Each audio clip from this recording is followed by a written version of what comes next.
Let's turn to the US.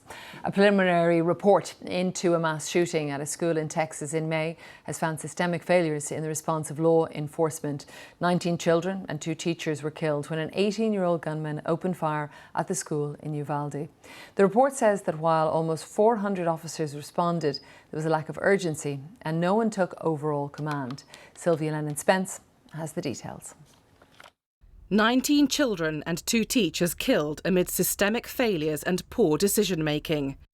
That's the damning conclusion from the most exhaustive probe of why it took nearly 400 police and other officers more than an hour to confront and kill an 18-year-old gunman here in May. In what Texan legislators described as a chaotic scene marked by a lack of clear leadership and sufficient urgency. Their report found that law enforcement responders failed to adhere to their active shooter training and failed to prioritise saving the lives of innocent victims over their own safety, blaming the officers' lackadaisical approach. The people of Uvalde before this, they felt it couldn't happen here. They felt that.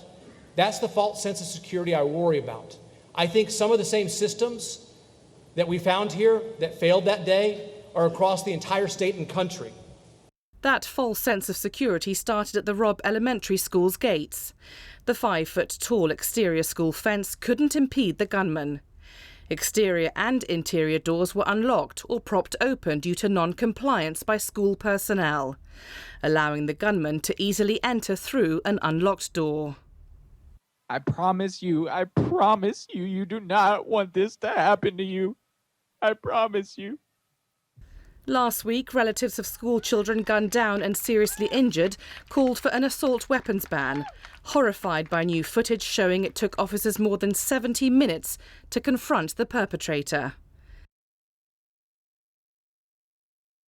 The findings suggest the attacker fired around 100 of approximately 142 rounds before any officer entered the school, but adds that victims could have survived if they had not had to wait so long to be rescued.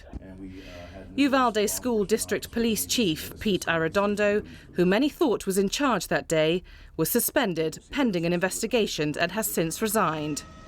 But the report points out there were better trained and equipped responders present. As its release poses another urgent question, whether the security systems in many American schools can be trusted. Sylvia Lennon-Spence, BBC News.